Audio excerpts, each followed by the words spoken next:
เรื่องราวนี้พระดาวเลยชีวิตบองบอนฟลอเจดีหนึ่งมกได้บ้านทมล้างขนมกรัวสาโปเป็นโดยเจ้าหนึ่งอุกฤษชนเจดีบ้านแต่ตัวยกชีวิตนี้เตียงสร้องให้เมียนโมตเนียเพียบในการลวดแต่มกสมัยจ้องบ้านชีวิตธรรมดาช่างง่ายไปอุกฤษกรรมตัวใบจะเมียนกลมดัดขอกเนียก็ได้โปเกทัวกายเจียกร้องแต่มวยลวดเอาไว้ครบย่างได้อาจรอกบ้านดำใบจนจำชีวิตปลอดเลิงปีขนมเรียงกายปีแต่โจกเวียสนาแต่มวยขนมชุดเบิกชักบอมออนแต่งปีกอมปุ้งเจียมบอมใบตู้สวัสดิภพได้พวกเกเติบแต่ลวยบ้านโดยปลาเกลือตัวกายชนะได้เจียระเบิดมวยขนมจำนำระเบิดเจียชรันได้พวกเกบานจำเน้นฉลองกัดชนำเจียชรัน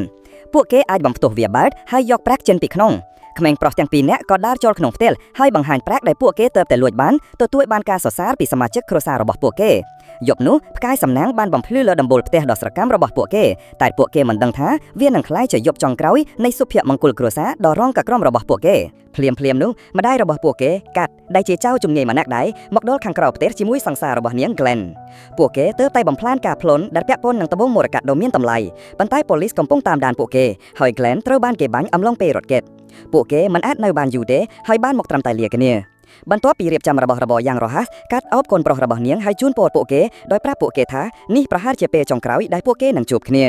ยโกนสำลังมาได้แต่งปีคอมเพล็กซ์ทำมันท่ากันลายนามาได้เตยมาได้หนึ่งสลังโกนเจียนเน็ตเปียกจงกราวระบบเนียงบรรลือล้างด้วยจีเปียกอธิษฐานขนมเพียบออกสังคมบนตัวหมอเนียงรถโจลขนมรถยนต์จิมวยแกลนไฮเบิร์กจันเตยเพลียมเปลแดดโพลีหมอกดัลเปลแดดโปเกรถเกตปีโพลิสกัดเพียเยี่ยมถวยออยแกลนสกบเจ็ตท่าเอาไว้หนึ่งเต้าแต่ละไฮเนียงหนึ่งน้อมก็เตยมันตีเป็ดฉับตัวอย่างนาก็ได้ขนมสกามาเพียบออกสังคมก็จับยกตะบงดอมเมียตำไลหอยเล็บเวียเตียงมูลโดยสังคมท่าหนึ่งเล็กเวียปีกันดับได้ในฉบับเพียบย่นบรรตัวหมอกัดเตยหมกไฟพามชนางกรอยหมอกเฮายังดังท้ากูสแนนุอาจรถไกจีมวยตะบงเดิมเมียนดำไลดอลเตย$4,000,000เจดีหนึ่งหมอก่อนนึกทำบรรทอชีวิตใต้มวยได้พวกเกสควอลทัวกาพลอนนึ่งกลมร้อเนื้อกราวกเจดีเนื้อแต่ในใยท้าการเงียนี่มวยหนึ่งเชียการเงียจงกราวหอยพวกเกหนึ่งจักจันปีเวียเตียงอ๋อบรรทายมกแรงเชื่อเตอเตียหอยก็อดออบการุนชรันโจลขนมกาพลอนมาดองหอยมาดองเตียดกรามการสนยาท้าเอาไว้นึ่งพลาดโดมกจ้องคลายเจียมนุษย์เสงจ้องจมเระชมุกปีอัตยตะการแต่สำหรับเจดีชีวิตนี้หากโดยเจียกาจะรึกตายมวยกดยกมวยพวกเกเรียบจอมแผนกาพลอนมาดองเตียดเลิกนี้เนื้อเตียมวยได้พวกเกบานศึกษาอย่างลมเอ็ด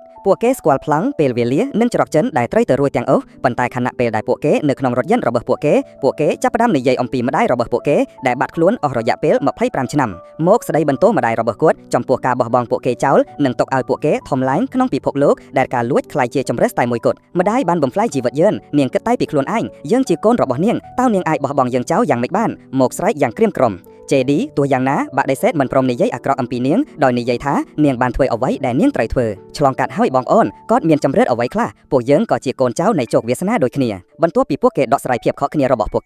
เกบรรทอเบสกามระบบพวกเกหาวโจ้ครงแตะโมกดอกสไลตูสวัสดิ์เพียบโดยปลายจำเนียงแดกอดบานเรียนปีชนำเจียจร้อนการเมื่อนั่นกาเถอขณะเปลแดเจดีตามด้านเนื้อเจ็ดพนัยขังมกในเตะปังไตเนื้อเปียได้เอาไว้กำปงดันเนอร์การะลุนแง่เยี่ยมสันติสุขมันเนียบ้านหมอกดอโดยมันบ้านรมปึงตกหอยบานเคือนเจดีช่อเนตินูดำใบเจเวียงกาสองไซเจดีเถื่อพุทธจะระบกจะบอลให้ในใยท้ากอดกรอนตาดึกจินจุนเอาไว้มวยปังไตเนี่ยเยี่ยมมันเชื่อเตกอดบรรตัวมอกพลาสติกต่อมกดำใบจับคล้องเจ้าปังไตเพลียมนูมกไว้คอดปีกรอยทรวยกอดสันลับโปเกดังท่าโปเกตระจะเช่นเพลียมปังไตนูเปได้โปเกตัวด้าขังมกกันไล่แต่งมูลตระบันพวดดอโพลิสมกอาโรเอลโจลกรอยเครื่องสังหารมวยจำนวนบานปังไตเจดีตระบันจับคลุ้นหนึ่งกันไล่ขณะเปได้กอดตระบันนอมหยอกเจนกอดระอูปวามท้าเพราะเฮลเจเนอร์แตะจิมวยจานอาหารสามไม้มวยหนึ่งหล่อเฉียงการเด้งตามการสนิยามวยเตียนในลัตพอยจงกรอยเปียสุเพียสัตในการเคาะจัดได้บำบัดแบดดวงกอดจิตร้านบำนายเรื่องบรรทวหมอลดเตมุกพลัมฉน้ำได้เจดีกำปุงตระบันดอกไล่ปีปอนเทเนียเกียมุนเปียวได้รมปังตุกในเปียได้เนโตมันเนียเตียสัวท้าตาวกอดไอทั่วแบบนู้ดได้ระเบียบนาเจดีอ่างได้เหมือนขวาท้าวิสำบับกาประพฤติละอตัวใบเจกาเป็ดคอกินนะอย่างคล่ำก็ได้ในเปียได้กอดเจนมอกมนตรีโพลิมันเนียชโมฟาเฟอร์บ้านโจนมกรอกวดให้ตระบันบังไฮท้า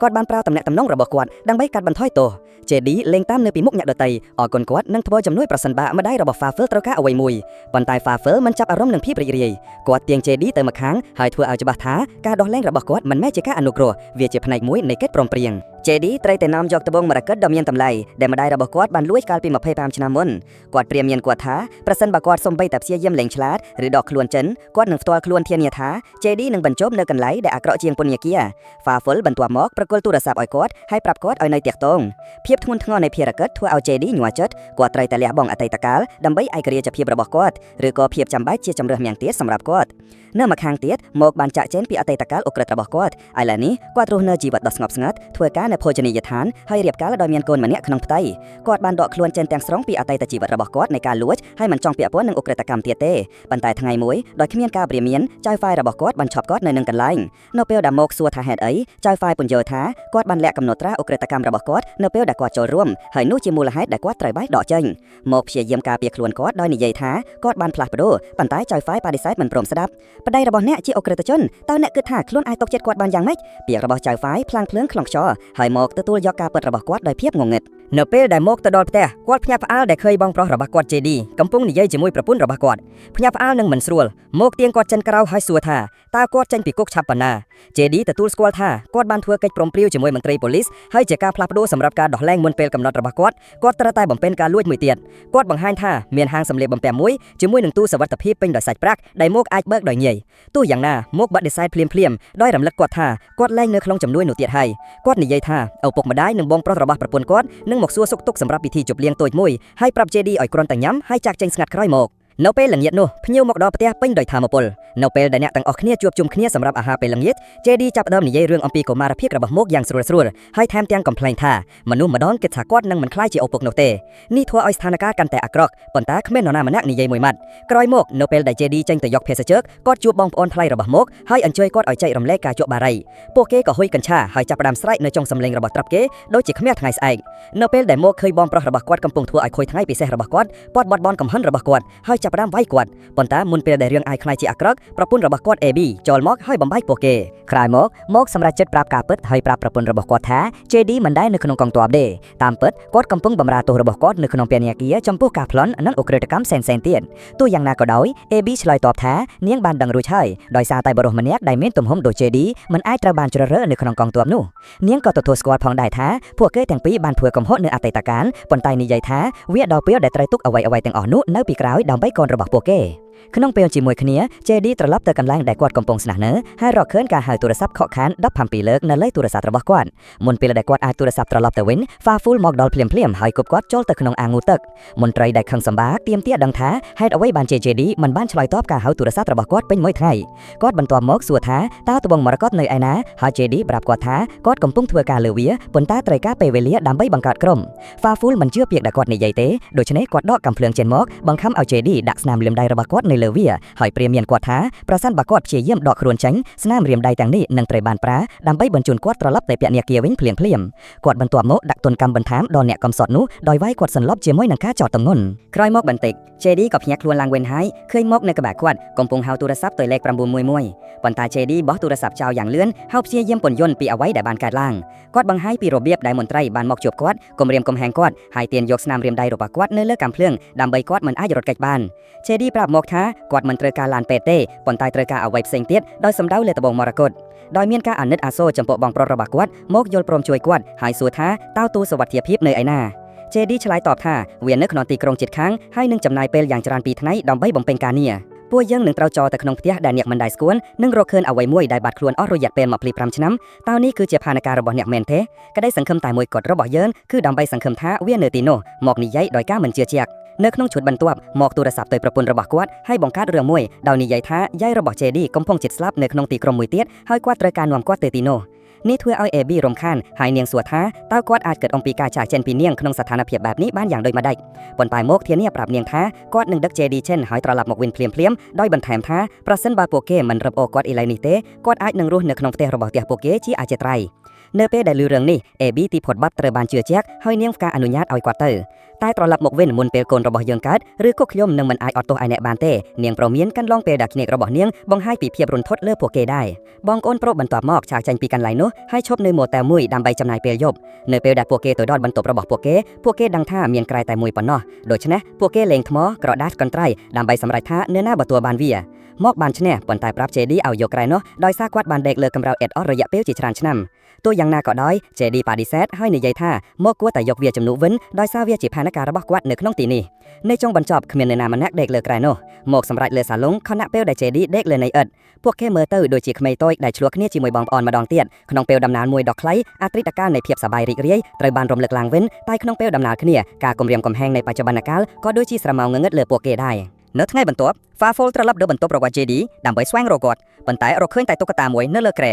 គាត់បន្ទាប់មកតាមដានទូរស័ព្ទរបស់ចៅប៉ុន្តែមិនយូរប៉ុន្មានក៏រកឃើញវានៅក្នុងបង្គន់ដែលធ្វើឲ្យគាត់ខឹងខ្លាំងក្នុងពេលជាមួយគ្នានោះ JD ប្រាប់បងប្រុសរបស់គាត់ថាមុនពេលពួកគេចាប់ផ្ដើមការងារគាត់ចង់ទៅលេងនៅរណាម្នាក់មកចង់ផ្ដោតលើការលួចបំបត្តិប៉ុន្តែ JD ទៅទួចដោយនិយាយថាវាសំខាន់ណាស់គាត់ពន្យល់ថាក្នុងអំឡុងពេលនៅក្នុងគុកមាននរណាម្នាក់ដែលបានគាំទ្រគាត់តាមអនឡាញហើយគាត់គ្រាន់តែចង់ជួបនាងយ៉ាងលឿនព្រោះផ្ទះរបស់នាងនៅតាមផ្លូវទោះបីជាមកមិនចូលចិត្តគំនិតនេះទាល់តែសោះក៏ដោយក៏គាត់គ្មានជំរឿក្រៅពីយល់ព្រមដែរបន្តិចក្រោយមកពួកគេបានមកដល់ផ្ទះដែលជាកម្មសិទ្ធិរបស់មិត្តស្រីរបស់ JD ឈ្មោះ Bethesda នាងមានការភ្ញាក់ផ្អើលនិងរំជើបរំជុលចិត្តពេលឃើញគាត់ហើយនិយាយថានាងបានរងចាំគាត់អស់រយៈពេលយូរហើយទោះបីជាខឹងដែល JD មិនได้ប្រាប់នាងអំពីការដោះលែងរបស់គាត់ក៏ដោយនាងក៏បានទុនចិត្តបន្ទាប់ពីបានឮអ្វីដែលគាត់បានឆ្លងកាត់នាងបន្ទាប់មកចាប់ដៃគាត់ហើយនាំគាត់ទៅបន្ទប់គេងជាកន្លែងដែលនាងបើកចម្រៀងរ៉ុកខ្លះៗខណៈពេលដែលពួកគេកំពុងរវល់ធ្វើរឿងផ្ទាល់ខ្លួនមកដែលចុះឡើងនៅជុំវិញផ្ទះហើយចុងក្រោយមើលគំនូរជីវចលនៅក្នុងបន្ទប់ទទួលភ្ញៀវភ្លាមនោះមានអូរ៉ាំងអូតាំងមួយក្បាលចូលមកហើយបិទទ្វារពីក្រោយវាដែលធ្វើឲ្យមកភ្ញាក់ផ្អើលគាត់គិតថាវាអាចវាយប្រហារគាត់ប៉ុន្តែស្វាគ្រាន់តែអុជបារីហើយចាប់ផ្ដើមជក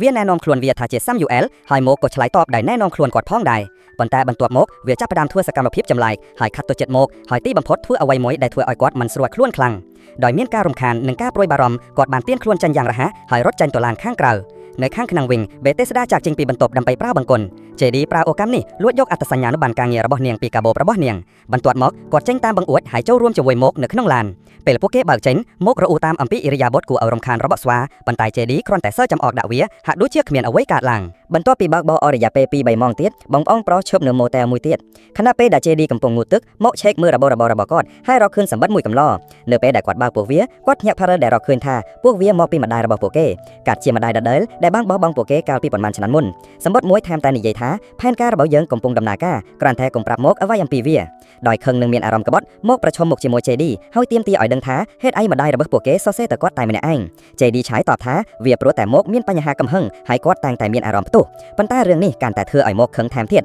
ហើយគាត់ចោទប្រកាន់បងប្រុសរបស់គាត់ថាកុហកគាត់អះអាងថាគ្មានទូសុវត្ថិភាពគ្មានប៉ូលីសហើយអ្វីៗទាំងអស់ត្រូវបានបង្កើតឡើងតាំងពីដំបូងដោយ Badiset មិនចូលរួមក្នុងរឿងទាំងអស់នេះមកឆក់យកសម្លៀកបំពាក់របស់គាត់ហើយសម្រាប់ចិត្តចាក់ចេញជារៀងរហូតប៉ុន្តែភ្លាមនោះពេលដែលគាត់ដើរទៅដល់ផ្លូវរបៀងម្ដាយរបស់ពួកគេកាត់ដើរចេញពីបន្ទប់មួយមកភ្ញាក់ផ្អើលខ្លាំងណាស់ដោយការបង្ហាញខ្លួនភ្លាមរបស់នាងរហូតដល់គាត់ធ្លាក់ពីរបាំងក្រោយមកតួគេទាំង3នាក់ទៅហាងលក់ស្រាដើម្បីពិភាក្សាអំពីស្ថានភាពមកនៅតែខឹងសួរកាត់ថាហេតុអីនាងមិនដែលត្រឡប់មកវិញក្នុងរយៈ25ឆ្នាំហើយថាតានាងធ្លាប់គិតអំពីអ្វីដែលនឹងកើតឡើងចំពោះកូនប្រុសរបស់នាងដែរឬទេកាត់ទទួលស្គាល់ថាដោយសារតែភាពលោភលន់និងការភ័យខ្លាចប៉ូលីសនាងបានលាក់ខ្លួនហើយមិនដែលត្រឡប់មកវិញឈុតបន្ទាប់មកកាត់ទៅកាន់អតីតកាលដែលសង្សាររបស់នាងបានលេបត្បូងមរកតតួគេអាចខេកពីប៉ូលីសបានដោយរបៀបណាមួយប៉ុន្តែ Glenn បានស្លាប់មិនយូរប៉ុន្មានដោយសារការរបួនរបស់គាត់ដោយសារតែប៉ូលីសនៅតែតាមដានគាត់កាត់បានកប់សាកសព Glenn យ៉ាងរហ័សហើយរត់គេចពីប្រទេសនៅបច្ចុប្បន្ននាងបង្ហាញថានាងកំពុងជិតស្លាប់ហើយបានត្រឡប់មកវិញគ្រាន់តែព្រោះតែពេលវេលារបស់នាងកំពុងអស់មកមិនជឿនាងទេប៉ុន្តែ JD ចូលមកហើយនិយាយថានាងមានជំងឺមហារីកខួរក្បា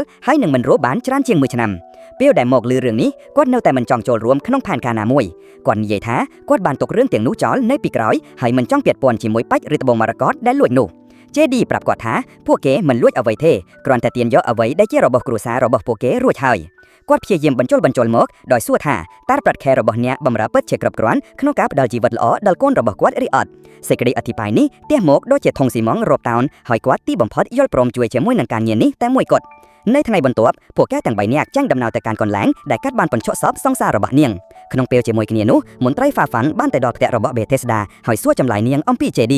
នាងឆ្លើយថានាងមិនដឹងថាគាត់នៅកន្លែងណាទេហើយថាទោះបីនាងដឹងក៏ដោយនាងនឹងមិននិយាយអ្វីទាំងអស់ក្តីក្រវល់ក្រវាយរបស់នាងបានធ្វើឲ្យមន្ត្រីពុករលួយនោះខឹងយ៉ាងខ្លាំងគាត់ចាប់នាងទាញយ៉ាងខ្លាំងនិងបង្ខំឲ្យនាងប្រាប់ពីទីកន្លែងដែល JD កំពុងលាក់ខ្លួនក្រមសម្ពាធដ៏ធ្ងន់ធ្ងរនាងទីបំផុតក៏ទទួលស្គាល់ថា JD បានមកជាមួយបងប្រុសរបស់គាត់លួចអត្តញ្ញាណប័ណ្ណរបស់នាងហើយចាក់ចេញទៅដោយមិនបាននិយាយលាសូម្បីតែមួយម៉ាត់ Fafel ព្យាយាមសួរសំណួរបន្ថែមទៀតប៉ុន្តែក្នុងពេលនោះអ៊ូរ៉ាំងអ៊ូតាំងបានមកដល់ចាប់ទាញគាត់ចូលក្នុងផ្ទះហើយវាយគាត់រហូតដល់ដួលសម្លាប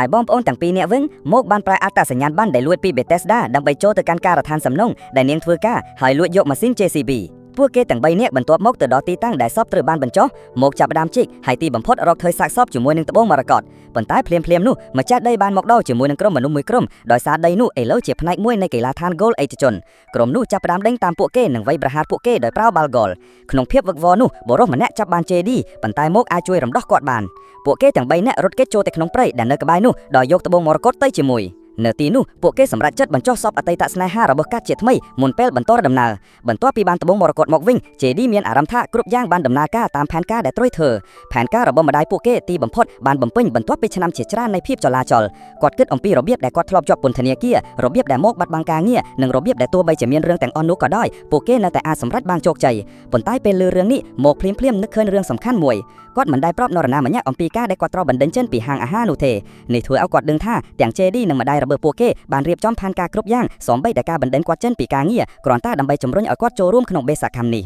មកខឹងយ៉ាងខ្លាំងរត់បន្ទោសប្អូនផលរបស់គាត់ហើយគាត់ថាជាមនុស្សកុហកនិងជាមនុស្សដែលមានចិត្តចង់គ្រប់គ្រងអ្នកដទៃដែលបានបំផ្លាញជីវិតដ៏ស្ងប់ស្ងាត់របស់គាត់ JD ទទួលស្គាល់ថាគាត់មិនបានស្មោះត្រង់ទេប៉ុន្តែរំលឹកមកថាគាត់ក៏មិនមែនជាមនុស្សល្អឥតខ្ចោះដែរការជជែកគ្នាឆាប់ខ្លាយជាផ្ទាល់ខ្លួនហើយមកបញ្ចប់ដោយការវាយប្អូនប្រុសរបស់គាត់ដោយប្រើបេឡូធ្វើឲ្យគាត់ធ្លាក់ចូលទៅក្នុងរណ្ដៅគាត់ដើរចេញពីទីនោះហើយអង្គុយនៅជិតទន្លេព្យាយាមធ្វើឲ្យខ្លួនឯងស្ងប់ចិត្តមិនយូរប៉ុន្មានកាត់រកឃើញគាត់អង្គុយតែម្នាក់ឯងហើយព្យាយាមនិយាយជាមួយគាត់មកនិយាយថាគាត់តែងតែដឹងថា JD ជាមនុស្សមានចិត្តចង់គ្រប់គ្រងអ្នកដទៃប៉ុន្តែមិនដែលរំពឹងថានឹងឃើញលក្ខណៈដូចគ្នានេះពីនាងដែរគាត់សួរថាតើនាងត្រឡប់មកសម្រាប់ពួកគេឬគ្រាន់តែសម្រាប់ត្បូងមរកតកាត់ទទួលស្គាល់ថានាងបរាជ័យក្នុងនាមជាម្ដាយម្នាក់ហើយដោយសារនាងមិនអាចផ្ដល់ក្តីស្រឡាញ់ឲ្យពួកគេនាងយ៉ាងហោចណាស់ចង់ទុកប្រាក់ខ្លះឲ្យពួកគេមុនពេលនាងស្លាប់បន្ទាប់មកនាងបង្ហាញថានាងមានជំងឺមហារីកខួរក្បាលហើយមិនមានពេលវេលាច្រើនសល់ទៀតទេនាងលុតជង្គង់ចុះទឹកភ្នែកហូរចេញពីភ្នែករបស់នាងដោយសម្លឹងមើលទៅកូនប្រុសច្បងរបស់នាងក្នុងពេលជាមួយគ្នានោះ Fafel បានមកដល់កន្លែងនោះហើយតាមដានពួកគេគាត់ខឹងយ៉ាងខ្លាំងចាប់ JD យ៉ាងតឹងរឹងទាមទារត្បូងមរកតហើយគំរាមថានឹងបញ្ជូនគាត់ត្រឡប់ទៅពន្ធនាគារវិញនៅពេលឮសូរភាពអ៊ូអរនោះមករត់ទៅកាន់ទីកន្លែងនោះហើយព្យាយាមប្រយុទ្ធជាមួយ Fafel ដើម្បីជួយសង្គ្រោះប្អូនប្រុសរបស់គាត់ប៉ុន្តែមន្ត្រីនោះងាយស្រួលយកឈ្នះគាត់ហើយចង់បងប្អូនទាំងពីរនៅពេលនោះ JD ដឹងថាគ្មានជំរឿផ្សេងទៀតទេដូច្នេះគាត់ក៏ទាត់ត្បូងមរកតចិនដែលម្ដាយរបស់ពួកគេបានរើយក Fafel ផ្ដល់ឲ្យនាងនៅជំរឿរវាងការរត់គេចជាមួយនឹងត្បូងឬនៅជួយសង្គ្រោះកូនប្រុសរបស់នាងគិតមួយស្របកហើយហាក់ដូចជានឹងជួយកូនប្រុសរបស់នាងប៉ុន្តែភ្លាមនោះភាពលោភលន់បានគ្របដណ្ដើមលើនាងហើយនាងបានរត់គេចជាមួយនឹងត្បូងមរកតឲ្យតែបានត្បូងថ្លៃនាងហ៊ានលះបង់សំបីតែកូនបការបស់ខ្លួនទឹកមុខនាងឆ្លោះបញ្ចាំងពីភាពស្វាហាប់លោភលន់លាយលន់នឹងក្តីខ្មាស់អៀនដែលនាងបានក្បត់ឈាមជារបស់ខ្លួន Fafel ភ្ញាក់ផ្អើលនឹងការសម្រេចចិត្តរបស់នាងហើយចាប់ផ្ដើមអូសបងប្អូនទាំងពីរទៅកាន់រថយន្តរបស់គាត់ដោយនិយាយថាគាត់នឹងនាំពួកគេទៅប៉ូលីស JD គំរាមថានឹងលាតត្រដាងអំពីគាត់ប៉ុន្តែ Fafel សោយចុងអកដាក់ដោយជឿជាក់ថាគ្មាននរណាម្នាក់នឹងជឿទាក់ពួកគេទេព្រោះគាត់គឺជាមន្ត្រីប៉ូលីស JD និយាយថាម្ដាយរបស់ពួកគេនឹងត្រឡប់មកវិ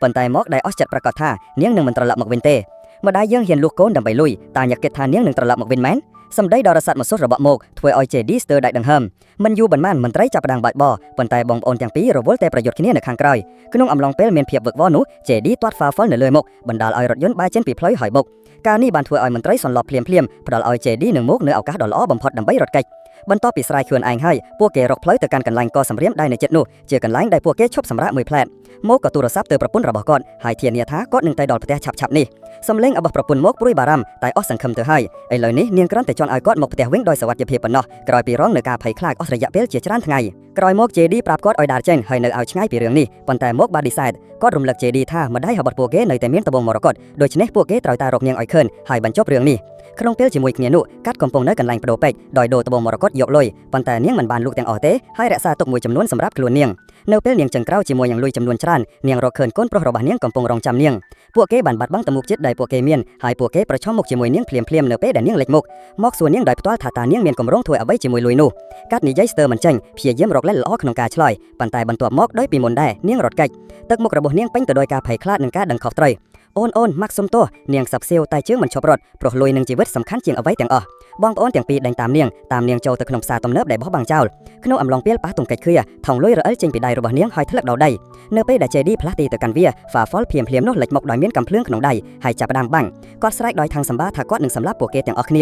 ភ្លើងកំភ្លើងបានបំភ្លឺផ្សារដែលងងឹតសំឡេងគ្រាប់កំភ្លើងបន្លឺដោយភ្លៀងធ្លាក់ពេលនោះសេចក្តីភ័យខ្លាចបានគ្របដណ្ដើបលើពួកគេទាំងអស់គ្នាដោយមិនបានត្រៀមខ្លួនទុកជាមុន JD នឹងមកធ្វើពុតជាចោះចាញ់ហើយព្យាយាមផ្ដិតលុយឲ្យគាត់ដើម្បីសំងំចិនប៉ុន្តែ Fafel បាត់ឌីសេតមិនព្រមស្ដាប់ហើយទាមទារថងដោយគ្មានការចរចាភាពតានតឹងកើនឡើងនៅពេលបងប្អូនចាប់ផ្ដើមជជែកគ្នាម្ដងទៀតស្ដីបន្ទោសគ្នាទៅវិញទៅមកចំពោះរបៀបដែលរឿងរ៉ាវបានកាត់ឡើងបែបនេះពេលនោះម្ដាយរបស់ពួកគេមើលពីជួរខាងលើមើលដោយស្ងាត់ស្ងៀមថាតើជំរឿរបស់នាងបានបំបាយកូនប្រុសរបស់នាងយ៉ាងណាទឹកភ្នែកហូរចុះគេផ្ទៃមុខស្រពោនរបស់នាងក្តីសោកស្ដាយធ្ងន់ធ្ងរបានគ្របដណ្ដប់លើបេះដូងរបស់នាងមួយវិញទៀត Fafel បាញ់កំភ្លើងមួយគ្រាប់ទៀតទៅលើអាកាសធ្វើឲ្យបងប្អូនគប់ថងទៅឲ្យគាត់ប៉ុន្តែនៅពេលគាត់បើកវាដបស្ព្រេស្ពឹកម្រេចដែលលាក់ខ្លួននៅក្នុងនោះបានផ្ទុះចំមុខរបស់គាត់ធ្វើឲ្យគាត់ងងឹតភ្នែកភ្លាម ក្នុងភាពភ័យខ្លាចគាត់បាញ់កំភ្លើងរបស់គាត់ក្នុងគ្រប់ទិសដៅក្របកំភ្លើងមួយបានបាញ់បាស៊ីឡាំងហ្គាសបណ្ដាលឲ្យមានការផ្ទុះយ៉ាងខ្លាំង Fafel ជាប់ក្នុងការផ្ទុះហើយត្រូវគេគប់ទៅលើដីប៉ុន្តែគាត់នៅតែអាចរស់រានមានជីវិតក្នុងពេលជាមួយគ្នានោះបងប្អូនឆាប់រហ័សចាប់ថងហើយព្យាយាមរត់គេចប៉ុន្តែដឹងថាប៉ូលីសបានព័ទ្ធជុំវិញពួកគេរួចហើយ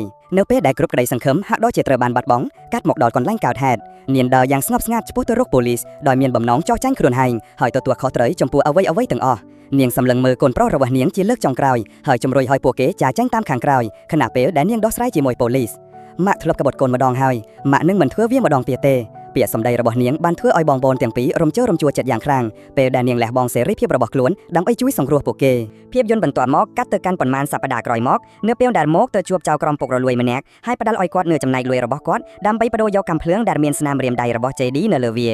វាត្រូវបានបង្ហាញថាចៅក្រមមិនមែនជានរណាផ្សេងក្រៅពីឪពុករបស់មន្ត្រី Fafel ទេដូច្នេះគាត់ទទួលយកសំណូកដោយគ្មានការស្ទាក់ស្ទើរចំពោះការចងភ្ជាប់ចុងក្រោយមកត្រឡប់ទៅផ្ទះវិញដែលប្រពន្ធរបស់គាត់ស្វាគមន៍គាត់ដោយក្តីធូរស្បើយនៅល្ងាចនោះដែរ JD ក៏លេចមកដែរហើយជាលើកដំបូងក្នុងរយៈពេលជាច្រើនឆ្នាំគ្រួសារអង្គុយចុះហើយញ៉ាំអាហារជាមួយគ្នាដោយស្ងប់ស្ងាត់បរិយាកាសជុំវិញតុបាយពេពេញទៅដោយភាពកក់ក្ដៅដែលពួកគេឃ្លាតឆ្ងាយតាំងពីយូរយារណាស់មកហើយក្រោយមកខណៈពេលកំពុងសម្អាត JD និយាយដោយធម្មតាថាគាត់បានប្រើចំណែកលុយរបស់គាត់ដើម្បីទិញដីមួយកន្លែងក្នុងឈ្មោះកូនស្រីរបស់មកអ្នកក្រោយក៏ទទួលស្គាល់ដែរថាគាត់បានផ្ដល់លុយរបស់គាត់ទៅឲ្យចៅក្រមព្រោះក្នុងចិត្តរបស់គាត់តែងតែដឹងថាគាត់អាចពឹងពាក់បានលើប្អូនប្រុសរបស់គាត់ប្រសិនបើគាត់ត្រូវការជំនួយនេះមានន័យថាពួកគេទាំងពីរឥឡូវនេះអស់លុយម្ដងទៀតហើយប៉ុន្តែយ៉ាងហោចណាស់ពួកគេមានគ្នាទៅវិញទៅមកបើទោះបីយើងគ្មានលុយយើងនៅតែមានគ្រួសារមកនិយាយដល់ញញឹមពេលដែលគាត់អោបប្អូនប្រុសដែលគាត់ធ្លាប់ស្អប់ប៉ុន្មានខែក្រោយមក JD មក Abby នៅកូនស្រីទៅនឹងក្រិតរបស់ពួកគេទៅសួរសុខទុក្ខកាត់នៅពន្ធនាគារស្ត្រីមានអាយុម្នាក់មានអារម្មណ៍រីករាយយ៉ាងខ្លាំងនៅពេលឃើញពួកគេជាពិសេសចៅស្រីរបស់នាងហើយពួកគេជជែកគ្នាមួយស្របកទារកតយកណូដៃរបស់មកបានធ្វើឲ្យភ្នែកកាត់ជ្រាវជ្រៅទៅដោយទឹកភ្នែកពេលដែលនាងខើបងាក់ចៅស្រីដំបងរបស់នាងពេលម៉ោងសួរសុខទុក្ខបញ្ចប់នាងត្រឡប់ទៅបន្ទប់ឃុំឃាំងរបស់នាងដោយស្ងាត់ស្ងៀមខណៈពេលដែលកូនប្រុសនិងចៅស្រីរបស់នាងដើរចេញទៅមិនយូរប៉ុន្មាន JD បញ្ឈប់មកនៅឡានចតរថយន្តហើយដកយកត្បូងមរកតពីហៅប៉ៅរបស់គាត់បន្ទាប់មកវាត្រូវបានបង្ហាញថាកាត់មុនពេលចុះចាញ់បានលេបត្បូងមរកតដែលនៅសល់ដូចជាអតីតស្នេហ៍របស់នាងធ្លាប់ធ្វើកាលពីមុននាងបានប្រគល់វាទៅឲ្យ JD ដោយសម្ងាត់តាំងពីយូរមកហើយដើម្បីឲ្យកូនប្រុសរបស់នាងអាចរស់នៅជីវិតដ៏ល្អនៅពេលបច្ចុប្បន្នមកសប្បាយចិត្តដែលពួកគេនៅតែមានត្បូងមរកតដែលមានន័យថាពួកគេមិនចាំបាច់ពឹងពាក់លើការងារផ្សេងៗចាប់ពីពេលនេះទេប៉ុន្តែនៅពេលដែលភាពយន្តបញ្ចប់ JD បង្ហាញថាម្ដាយរបស់ទាំងពិតបានផ្ដល់ឲ្យគាត់នៅត្បូងមរកត3ហើយគាត់នឹងរក្សាទុកមួយសម្រាប់ខ្លួនគាត់ញញឹមពោពេញក៏ដោយក្តីរីករាយនៅចុងអំពេលយើងទាំង3នាក់បានរកឃើញរតនសម្បត្តិដ៏ពិតប្រាកដគ្រួសាររបស់យើងខណៈដែលមកសើចដោយមិនជឿថា JD ជាមនុស្សល្បិចច្រើនប៉ុន្តែគាត់ដឹងថានេះជាអត្តចរិតពិតរបស់គាត់ដែរ